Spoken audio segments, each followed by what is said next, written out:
Hello प्यारे बच्चों, नमस्कार। आप सभी का स्वागत किया जाता है हमारे कृष्णा क्लासेज में। जैसे आप सभी को बताया, थंबनेल लेकर आपको पता चल गया कि बीएसटीसी 2025 से सीधा प्रवेश है। बीएसटीसी 2025 से सीधा प्रवेश किस प्रकार करना है, बीएसटीसी 2025 में सीधा प्रवेश और एमपी से करें या हरियाणा से, उसे अदर स्टेट से बीएसटीसी करना क्या मान्यता होगी डिग्री या नहीं होगी, राजस्थान में इस प्रकार से एडमिशन राजस्थान में मान्य होगी नहीं होगी, एडमिशन किस प्रकार होगा, फीस क्या होगी, इन सभी के बारे में चर्चा करेंगे। और आज को एक साल बचाने का सुनहरा अवसर है वो लेके आया हूँ मैं।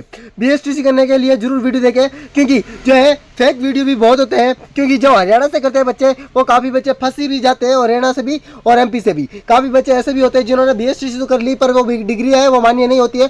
इसलिए क्या क्या ध्यान रखने योग्य बातें हैं मैं आज बताने वाला हूँ।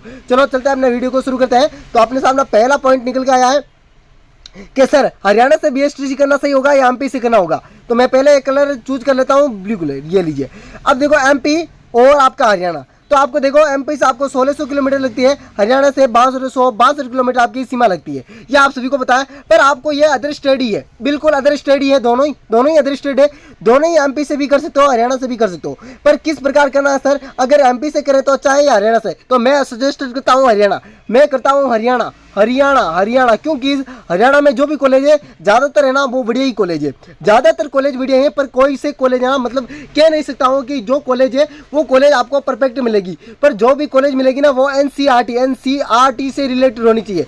आपको कॉलेज में जाते समय वहाँ पर देखना है, एडमिशन लेते समय कि कॉलेज एनसीईआरटी से रिलेटेड है या नहीं है। अगर नहीं है, अगर एनसीईआरटी से कॉलेज रिलेटेड नहीं है तो उस कॉलेज में एडमिशन नहीं लेना है। अगर चाहे एमपी से करते हो या चाहे हरियाणा से करते हो, कहीं से भी करते हो, तो एनसीईआरटी से कॉलेज रिलेटेड होना चाहिए, ठीक है ना। उसके बाद में एक चीज़ देखनी चाहिए, उस कॉलेज में कौन कौन से फॉर्म अगले 2 साल में भरे गए थे, अगले 2 या 4 साल में कौन कौन से बच्चे थे यहाँ से की गई थी हरियाणा से बीएसटीसी की गई थी, और उस बच्चों का है जो रेट क्लियर हुआ या नहीं हुआ, उससे भी देखना है। दूसरी बात क्या है, अगर कोई एजेंट के थ्रू करते हो या अपने कॉलेज के टीचर के थ्रू करते हो, तो आपको पहले ही खोल लेना चाहिए कुछ बातें, जैसे कि आपको फीस की बातें। फीस क्या होने वाली है, लगभग आपके सामने 60,000 रुपये निकल के आएंगे। 60,000 से 75,000 के आसपास आपकी फीस होने वाली है। पर काफ़ी है ना, 1 लाख तक चली जाती है, क्योंकि जो बच्चे हैं पहले बात नहीं करते हैं फीस के बारे में, उसके बाद में वो 10-10 हज़ार रुपये करके 1 लाख तक पहुंच जाते हैं, और वो परेशान हो जाते हैं बार कि सर मैंने तो 60,000 में बात की थी, वो 1 लाख रुपये ले लिया। तो पहले बात कर लेनी चाहिए, सर मैं तो 60,000 ही देने वाला हूँ, उससे ज़्यादा 1 रुपये भी नहीं देने वाला हूँ। तो आप पहले ही बात करके जाना चाहिए, उसके बाद में आपको एडमिशन लेना चाहिए। पहले आपको सजेस्ट करना चाहिए कि मैं जब बीएसटीसी करूँगा ना सर 2 साल के लिए, चाहे बीच में किसी प्रकार का कार्य हो, जैसे कि आपकी इंटर्नशिप है ना, 5,000 रुपये और ले लेते। 5,000 सर मैं वो 5,000 नहीं देने वाला हूँ, आपको पहले ही कह देता हूँ, मैं 5,000 नहीं देने वाला हूँ, मैं सिर्फ 60,000 देने वाला हूँ। 60,000 में आप चाहे कॉलेज की फीस भरे या इंटर्नशिप माने कुछ ही प्रकार का मान सकते हैं, ठीक है ना। उसी प्रकार से आपको पहले जो बातें हैं खोल लेनी चाहिए, उसके बाद में आपको एडमिशन लेना चाहिए। अगर किसी एजेंट के थ्रू करते हैं, और एजेंट के थ्रू नहीं करते हो तो कॉलेज के थ्रू करते हो, तो कॉलेज में आपको पता है 25,000 रुपये लगते हैं आपके। 25,000 तो आपके कॉलेज फीस लगते हैं, 50,000 रुपये, 1 साल के 25,000, दोनों साल के 50,000 आपके फीस लगते हैं। आपके अगर 10,000 अन्य खर्चा हो जाता है तो भी आपके 60,000 में पड़ता है, तो भी आपके 60 या 70,000 के आसपास पड़ जाता है। क्यों? 10,000 रुपये आपके रहने खाने का खर्चा, जो रहने खाने का खर्चा किसे, जब आपका एग्जाम होना उसी टाइम में आपको जाना पड़ता है, अन्यथा आपको कॉलेज में जाने की कोई जरूरत नहीं है, ठीक है ना। आपको अन्यथा कॉलेज में जाने की कोई जरूरत नहीं है।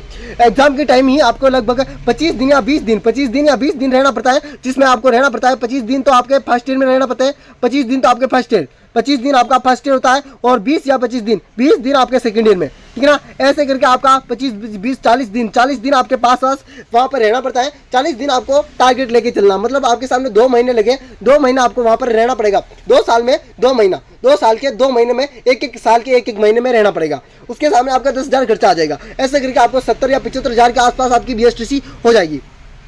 अब जो बातें इंपॉर्टेंट होती है वो कि सर इसमें एडमिशन किस प्रकार लें, एडमिशन लें तो किस प्रकार लें। तो एडमिशन लेने के लिए पहले आपका आधार कार्ड होना चाहिए आपके पास, आधार कार्ड, ठीक है ना। आधार कार्ड होना चाहिए, सभी बच्चों के पास आधार कार्ड तो है। 10th की मार्कशीट या 12th की मार्कशीट दोनों होनी चाहिए, 10th प्लस 12th दोनों होनी चाहिए। अगर आपके पास ग्रेजुएशन हो तो भी बढ़िया, नहीं हो तो भी बढ़िया, क्योंकि ग्रेजुएशन का कोई फायदा ही नहीं होता वहाँ पर, ठीक है ना। तो ग्रेजुएशन आपके रेगुलर चल रही है तो उसे है ना प्राइवेट कन्वर्ट कर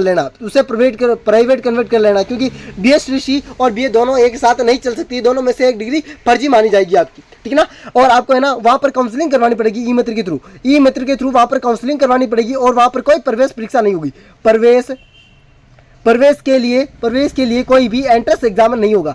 एंट्रेंस एग्जाम नहीं होगा, सीधा प्रवेश होगा, सीधा ही आपके लिए कॉलेज में प्रवेश होगा और वहाँ पर सीधा प्रवेश होते ही आपके सामने सेशन शुरू हो जाएगा। सेशन शुरू में आपको 5 दिन जाना पड़ेगा, लगभग आपको 5 दिन, लगभग आपको सेशन शुरू है 5 दिन जा भी सकते हो, और चाहे आप किसी एजेंट के थ्रू करते हैं तो नहीं भी जा सकते हो। बस आपको देखना है आपके कॉलेज में, किस कॉलेज में आपका एडमिशन हुआ है, वहाँ पर एक बार रिपोर्टिंग कर लेनी है, ठीक है ना। आपको वहाँ पर देख लेना कि मेरा नाम यहाँ पर चल रहा है या नहीं चल रहा है, या एजेंट हमें पागल तो नहीं बना रहा, यह भी आपको चेक करना जरूरी होता है, ठीक है ना। वहाँ पर जाने के बाद आपको देख लेना है कि कॉलेज एनसीईआरटी से रिलेटेड है या नहीं है, तो कॉलेज के बारे में, वेबसाइट के बारे में भी देख लेना। अगर आपको पता नहीं चल रहा है तो मेरे को इस नंबर पर मैसेज कर देना, मैं आपको बता दूंगा। 82 मैं आपका मेरा नंबर दे देता हूँ। अगर आपको एमपी से, हरियाणा से करते हो तो इस नंबर पे आपको पूरी डिटेल मिल जाएगी, 8290620289, ठीक है ना। हरियाणा के बारे में मैं पूरा डिटेल बता दूंगा, जो भी कॉलेज होगी, और मैं एमपी के बारे में ज़्यादा नहीं जानता भाई, एमपी के बारे में जो भी आपको जानकारी मिलेगी वो बता दूंगा, ठीक है ना। इस नंबर पे आपको मैसेज कर देना, आपको अगर करना चाहते हो तो, है ना। एजेंट के थ्रू भी करना चाहते हो तो भी एक बार मैसेज कर देना कि सर मैं एजेंट के थ्रू करता हूँ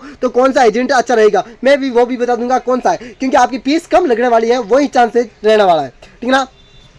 अब एक डाउट निकल के आते हैं, सर राजस्थान में मान्यता होगी नहीं होगी डिग्री?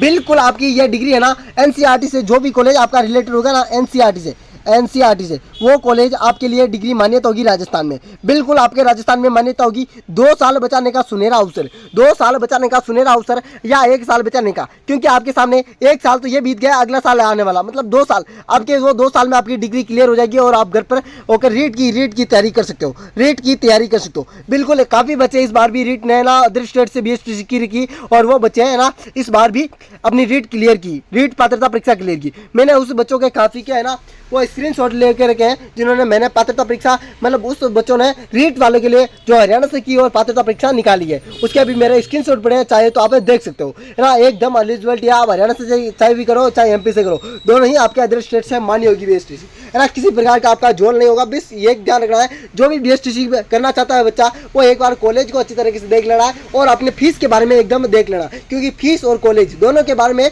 बच्चों बाद में कंफ्यूज होते हैं, बाद में चाहते हैं कि मैंने नहीं करना था अदर स्टेट से, वहाँ से कर लेना चाहिए था, तो इसलिए पहले ही आपको है ना पहले ही ध्यान रखना चाहिए कि फीस कितनी होगी, वहाँ पर फीस कितनी, मैं इतनी ही दे सकता हूँ सर, इतने से ज़्यादा नहीं दे सकूँगा, पहले ही आपको डिलेट बात कर लेनी चाहिए, ठीक है ना। वेलकम साथियों, अगली वीडियो मिलते हैं इस वीडियो के साथ। और कोई आपके सामने डाउट रहना कि सर मेरे तो वो डाउट रहे, तो डाउट रहना तो इस नंबर पर मैसेज कर देना, आपको मेरा नंबर दे रखा हूँ वापस एक बार, 8290620289 पर, ठीक है ना। इस नंबर पर आपको मैसेज कर देना, और कोई डाउट हो तो मेरे को मैसेज करके पूछ सकते हो, कॉल भी कर सकते हो, ठीक है ना। और कोई प्रकार का मैं तो अलावा कोई भी डाउट नहीं होने वाला, बिल्कुल।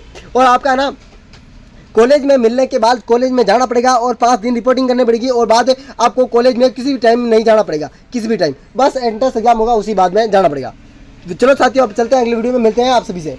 राधे राधे, अलविदा, जय श्री देव नानकी।